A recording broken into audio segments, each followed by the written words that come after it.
DSC 2025 scam పై CBI విచారణ చేయాలని, DSC leakage అక్రమాలకు బాధ్యత వహిస్తూ లోకేష్ రాజీనామా చేయాలని డిమాండ్ చేస్తూ వైఎస్సార్ కాంగ్రెస్ పార్టీ జిల్లా అధ్యక్షులు, పశ్చిమ నియోజకవర్గ ఇన్ఛార్జి అంబటి రాంబాబు ఆధ్వర్యంలో శంకర్ విలాస్ సెంటర్ నుండి లార్జీ సెంటర్లో గల అంబేద్కర్ విగ్రహం వరకు భారీ ర్యాలీ నిర్వహించి అంబేద్కర్ విగ్రహానికి పూలమాలలు వేసి ఘనంగా నివాళులర్పించారు. అనంతరం అంబటి రాంబాబు, నూరి ఫాతిమా, చైతన్య మీడియాతో మాట్లాడారు. డిఎస్సిలో జరిగిన అవకతవకలు, అక్రమాలపై తక్షణమే సిబిఐ విచారణ జరపాలని డిమాండ్ చేశారు. కార్యక్రమంలో గుంటూరు తూర్పు, పశ్చిమ నియోజకవర్గానికి చెందిన నాయకులు, కార్యకర్తలు, అభిమానులు పాల్గొన్నారు. అంటే సగంకి వచ్చిన తర్వాత అందరూ ఉద్యమ బాట పడతారు. ఉద్యోగులు ఉద్యమ బాట పడతారు. నిరుద్యోగులకు నిరుద్యోగ వృత్తి ఇవ్వలేదని నిరుద్యోగులు ఉద్యమ బాట పడతారు. విద్యార్థులకు ఫీజు రియంబర్స్మెంట్ ఇవ్వలేదని విద్యార్థులు ఉద్యమ బాట పడతారు. రాబోయే కాలంలో తెలుగుదేశం కూటమి ప్రభుత్వం మీద ప్రజలందరూ కూడా ఉద్యమ బాట పడతారు. చూడండి, వాళ్ళు చెప్తున్నా 100% ఎవరు ఈ ప్రభుత్వం యొక్క దుర్మార్గమైన చర్యలకు వ్యతిరేకంగా ఉద్యమాలు చేస్తున్నారో ఆ ఉద్యమాలన్నిటికీ కూడా జగన్మోహన్ రెడ్డి గారి నాయకత్వంలో ఉన్నటువంటి వైఎస్ఆర్ కాంగ్రెస్ పార్టీ అండగా ఉంటుంది, దండగా ఉంటుంది. దానిలో వెనుకడికి వేసే ప్రశ్నే లేదు.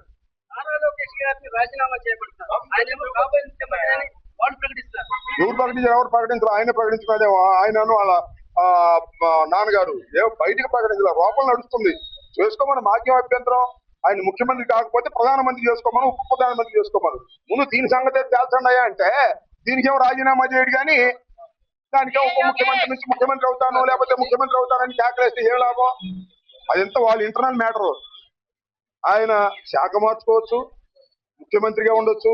చంద్రబాబు నాయుడు గారు భారతదేశంలో ఉప ప్రధాని కావచ్చు. అవన్నీ మాకేం సంబంధం లేని విషయం. మాకు సంబంధించింది ఒక్కటే, యువగళంలో పాల్గొన్నటువంటి యువకులందరికీ స్పోర్ట్స్ కోటాలో ఉద్యోగాలు ఇచ్చి మోసం చేశాడు నారా లోకేష్. తక్షణమే రాజీనామా చేయాలని మా డిమాండ్ ఉందని అనిపిస్తుంది. ఎందుకనంటే మరి ఉద్యోగం కోసం, అలాగే యువతరం ఏ విధంగా ఉందో వెయిట్ చేస్తుందో మనం అందరం చూస్తున్నాం.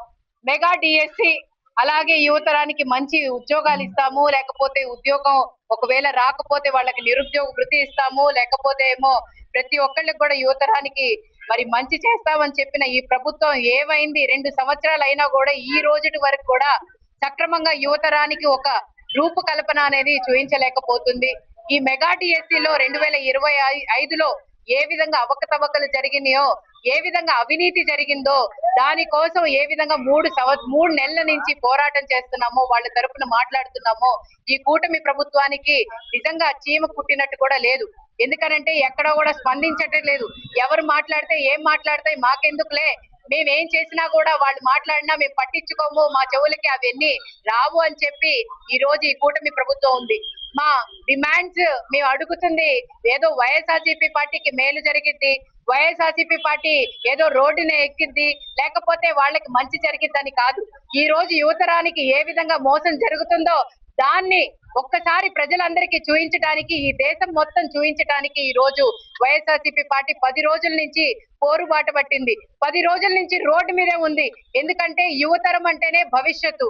ఆ భవిష్యత్తునే చెరిపేసే విధంగా ఈ రోజు ఈ కూటమి ప్రభుత్వం ఉంది. మరి ఎక్కడ చూసినా కూడా అవినీతితో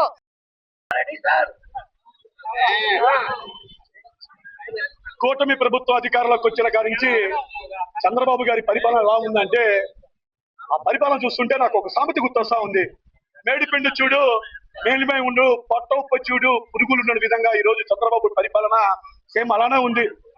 కూటమి ప్రభుత్వం యొక్క మాటలు ఎలా ఉన్నాయంటే, మాటలేమో కోటలు దాడుతూ ఉన్నాయి, చేతలేమో విద్యార్థులు, యువజనులు జీవితాలతో చలగమాట్లాడుతూ ఉన్నాడు.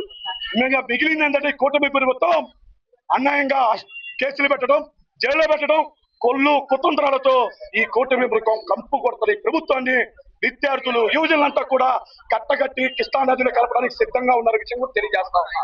మరి ముఖ్యంగా చంద్రబాబు నాయుడు గారికి, నారా లోకేష్ గారికి సిగ్గుందని అడుగుతా ఉన్నా.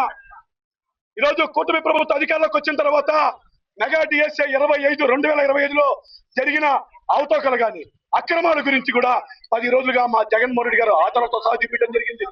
రాష్ట్రంలో ఉన్న మా ఎమ్మెల్యేలు, మాజీ మంత్రులు అందరూ ప్రభుత్వ సహా చూపించడం జరిగింది. దాని గురించి ఎలా తెలుసుకోవాలా? ఈరోజు కూటమి ప్రభుత్వం అధికారంలోకి వచ్చిన తర్వాత డిఎస్సిలో జరిగిన 2 దొంగ జీవోలు మనం చూసాం.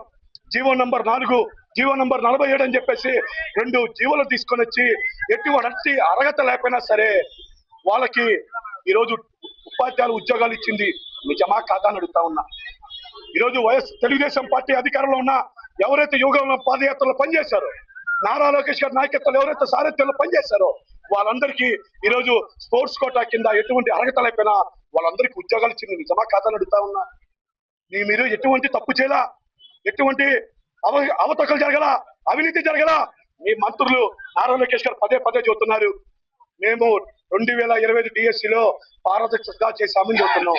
నీకు దమ్ముంటే, నీకు చేతనైతే మా వైఎస్ఆర్ కాంగ్రెస్ పార్టీ జగన్మోహన్ రెడ్డి గారు కానీ, మంత్రులు కానీ, ఎమ్మెల్యేలు కానీ పదే పదే ఒకటే చెప్తున్నారు, అయ్యా మీరు తప్పు చేసి ఉండిపోతే సిబిఐ